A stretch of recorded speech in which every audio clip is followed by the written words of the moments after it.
자, 여러분 안녕하세요. 올해도 여러분하고 만나게 됐는데 말이죠. 오늘 부동산 중개업 실무 특강이라는 부분을 갖고 여러분들하고 같이 공부를 해보겠습니다. 사실 이 실무 특강 시간이 참으로 어렵게 마련이 됐습니다. 대면 강의를 할까 이제 뭐 이렇게 비대면을 할까 해서 대면 강의로 하기로 했다가 또 요새 코로나가 다시 심해진 관계로 이제 비대면으로 하게 됐거든요. 그래서 지난해 교육을 따라서 올해도 팬데믹 현상으로 이런 일들이 있는데 어떻든 어려운 중개업 시장 여러분 충분히 고민도 하시고 이런 시간을 통해서 여러분이 발전하는 시간이 됐으면 좋겠다 얘기를 드리면서 같이 공부를 해보겠습니다. 자, 요새 우리가 어떤 시대냐면 뉴모럴 시대라 그러죠. 뉴모럴 시대는 뭐냐? 그만큼 바빠지고 있다는 거죠. 그래서 아마 중개업도 여러분 모든 부분들이 빨리빨리 바뀌고 있을 거예요. 그거에 따라서 여러분도 이런 교육을 통해서 우리 중개업 시장의 변화를 보자는 거죠. 자, 어떻든 그런 생각을 갖고 여러분들하고 공부를 해보겠는데 뭐 양력이야 여러분 보셨잖아요. 그런데 제가 잠깐 좀 얘기 드리려고 하는 게 뭐냐면 오늘 강의가 뭐 2시간인데 2시간에 다 하진 못할 거란 말이에요.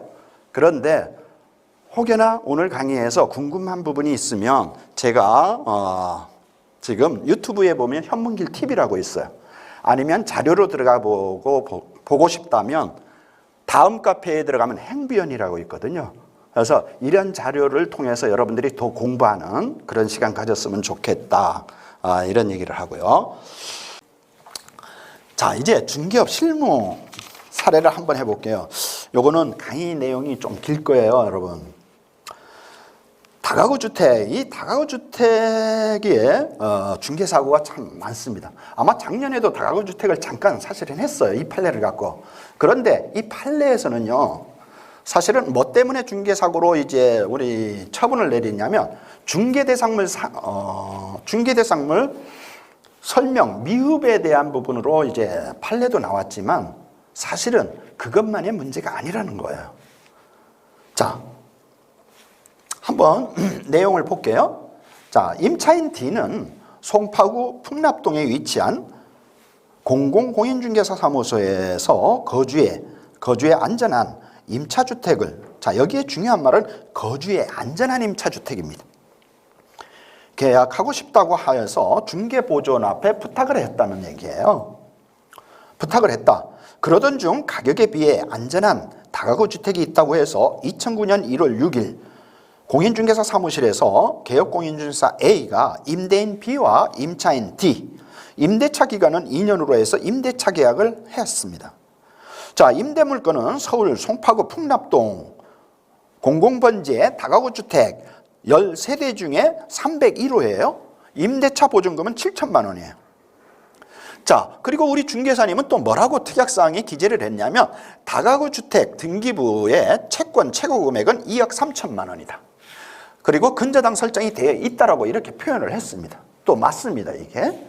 그 다음에 임대인은 2009년 4월 말까지 302호 임대차 보증금 입금과 동시에 근저당을 말소키로 한다. 이렇게 써놨습니다.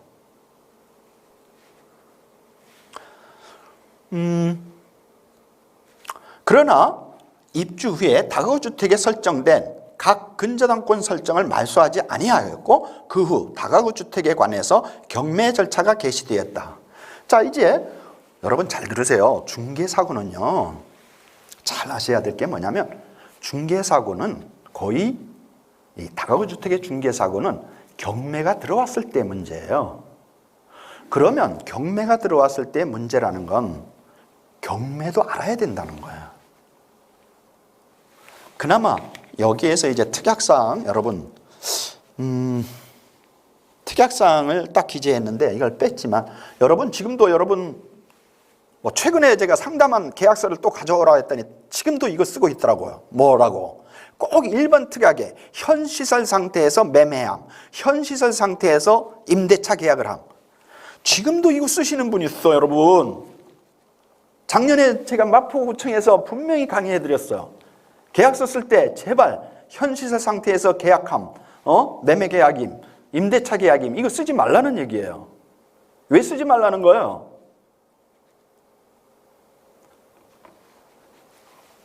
그거는 여러분 중개사님들 안위를 위해서 썼다니까요. 현실세 상태에서 매매함, 현실 상태에서 임대차함 하면 우리는 어디 간다고? 판례본부 그래서 했잖아요. 법원에 가면 그거는 책임을 벗어날 수가 없는 조항이에요. 현실세 상태 뭐라는 거예요? 그러니까 어떻게 쓰라 그랬어요? 그렇죠. 매매인 경우는 매수자가 현장 확인을 해서 계약함. 현장 확인했다. 그때 만약에 계약할 때 그게 문제가 됐었으면 매수자가 당연히 얘기했을 거 아니냐는 거죠. 그렇죠? 그렇지 않고 또 임차인이 현장 확인 후 계약함 하면 임차인이 가서 보니까 그럼 물세던데요? 아니면 임차인 매수자가 뭐 그 낭을 써달라 그랬을 거라고요. 특약사항에. 그런데 우리는 현실세 상태라는 건 그때 나중에 문제가 되면 그때 현실세 상태에서 계약한다라고 얘기했잖아요. 이건 안 되더라는 거예요. 어디 가니까 법원에 갔더니. 그래서 제가 아까도 말했죠. 객관적 입장에서 자꾸 하셔야 된다고. 현실세 상태에서 계약한다는 말은 주관적 계약입니다. 그래서 절대 이제 여러분 쓰지 마세요. 자, 그러면 여기서 이제 우리가 미리 공부를 할게요. 자, 임대인은 2009년 4월 말까지 302호의 임대차 보증금 입금과 동시에 근저당 설정을 말소키로 한다. 우리 중개사님이 이렇게 썼어요. 특약사항에. 그러면 과연 302호의 임대차 보증금이 입금이 돼서 근저당을 만약에 이게 7천만 원을 같은 7천만 원이라 보자고요. 갚았다면 중개사고가 안 났을까를 생각해 보자는 거예요. 이게 또 문제입니다. 이 특약사항이 진짜 정확한 거냐는 거예요. 사실은 여기에서는요, 2009년 4월 말 302호가 임대차 보증금이 들어와도 근저당 설정을 하지 않았어요. 그러니까 안 했기 때문에 중개사는 벌써 책임이 있어요. 그런데 저는 한 단계 여러분들이 부동산 전문가라면 과연 이 특약은 맞은 특약이었느냐는 거예요. 이게 됐으면 이 살고 있는 이 계약 지금 사건이 난 302호의 임차에는 중개사고가 안 나느냐 이걸 보셔야 된다는 거죠. 우리가 중개사고를 막는 방법은. 자, 어떻든 제가 이 정도는 설명해 드릴게요. 자, 그러면 임차인이 이제 사고가 나니까 뭐라고 주장하는 줄 아세요? 첫 번째 이런 거예요. 중개사무소 직원 하는 말은 이건 누구예요? 고용인 말하는 거예요. 자, 고용인이 임대차 계약 당시에 임차인에게 걱정하지 마세요. 내가 근저당권 말소를 책임지겠다. 와, 대단합니다. 책임지겠다 했습니다. 두 번째, 이렇게 말했다고 주장하는 거죠, 사실은. 그 다음에 미등록 사무보조원. 이게 직원이나 미등록 사무보조원. 이게 다 중개보조원. 이런 게 고용인입니다, 사실은. 중개 업무를 하도록 위법한 행위를 했다. 그러니까 여기도 이제 바로 고용인 미신고를 한 거예요. 지금 이것도 걸리는 거죠. 그 다음에 302호에 임대차 보증금이 입금되면 근저당권을 말소해 주겠다고 특약까지 썼잖아요. 그렇죠? 그 다음 네 번째는 임차인들이 보증금 등의 권리관계를 전혀 설명하지 않았다. 전혀까지는 아니죠. 조금은 했죠. 근저당권이 어떤 내용. 다만 임차인들의 내용을 설명하지 않았다. 이건 맞습니다. 그러니까 지금 13가구의 임차인들이 있는데 뭐 이분이 13번째 들어갔는지 뭐 몇 번째 들어갔는지 모르겠지만 기존에 살고 있는 임차인들의 설명을 했어야 된다는 거죠. 어떻게? 금액, 시기와 종기. 그렇죠? 바로 시기와 종기가 뭐냐? 대항력, 우선변제권, 최우선변제권자를 설명해 줘야 된다는 거예요. 그래서 우리는 임대차 보호법의 대항력, 우선변제권, 최우선변제권을 알아야 된다는 거예요. 다 우리가 공부는 그냥 시험 보기 위한 공부를 해서 대항력 하면 그런 거, 우선변제권 하면 확정일자 받는 거, 최우선변제권은 금액 적은 거, 이 정도만 생각하면 된다 하고 있는 거예요. 아니라는 거죠. 자, 그러다 보니까 결국에는 다가구 주택의 경매가 진행이 돼서 임대차 보증금을 회수하지 못하였다는 거예요. 그리고 이제 공제사업, 이거 협회의 공제를 든 모양이에요, 이준기 사님은. 그래서 협회를 상대로 이제 공제금에 따라서 이제 지급해달라는 거죠. 자, 그러면 판결의 요지를 좀 볼까요? 개업공인중개사는 다가구주택 일부에 관한 임대차 계약을 중개하면서 임차 의뢰인이 임대차 계약이 종료된 후에 임대차 보증금을 제대로 반환받을 수 있는지 판단하는 데 필요한 다가구주택의 권리관계의 자료를 제공하여야 하므로 임차 의뢰인에게 부동산 등기상에 표시된 중개대상물의 권리관계 등을 확인, 설명하는 데 그쳐서는 아니 되고, 그러니까 권리관계를 설명해서 확인, 설명하는 데 그쳐서는 아니 된다는 말입니다. 그리고 임대 의뢰인에게 다가구주택 내에 이미 거주해서 살고 있는 다른 임차인의 임대차 계약 내용 중 개인정보에 관한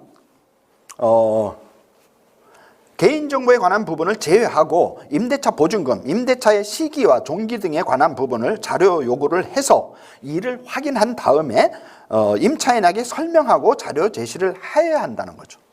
그런데 여기에서 우리 중개사님들이 딱 이런 생각하겠죠.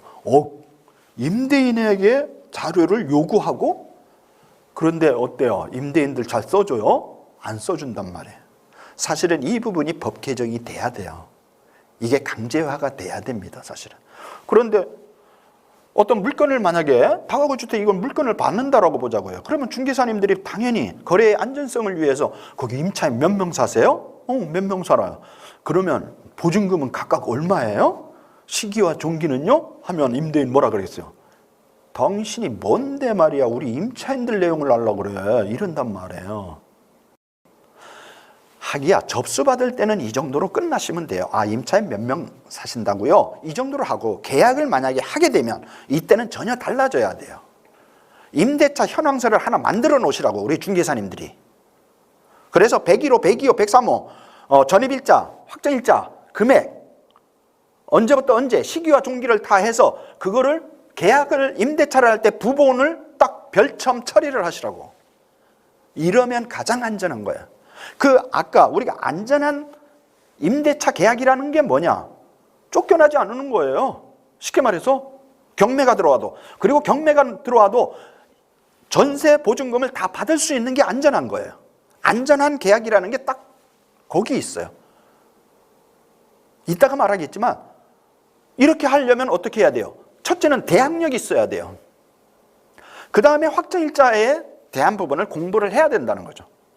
제가 서두에 아까 계약갱신 요구권 말할 때 했지만 확정일자가 만병통치약이 아니라는 거예요. 이제 배울 거예요. 그래서 여기서 확정일자를 어떤 때는 받아도 이게 별 볼 일 없구나를 알게 되는 거죠.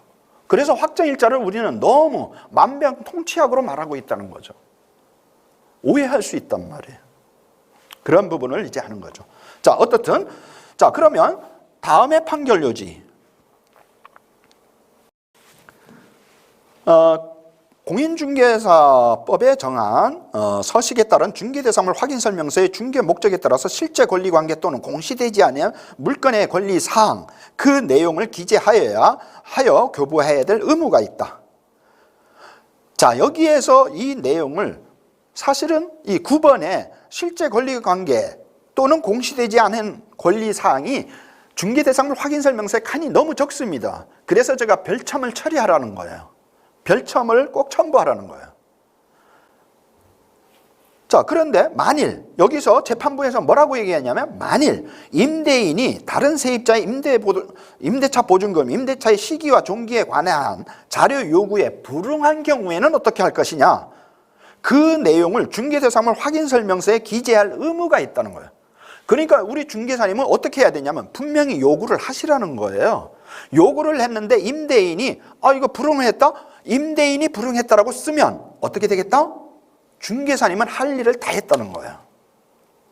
바로 이게 우리 중개사님들의 문제입니다.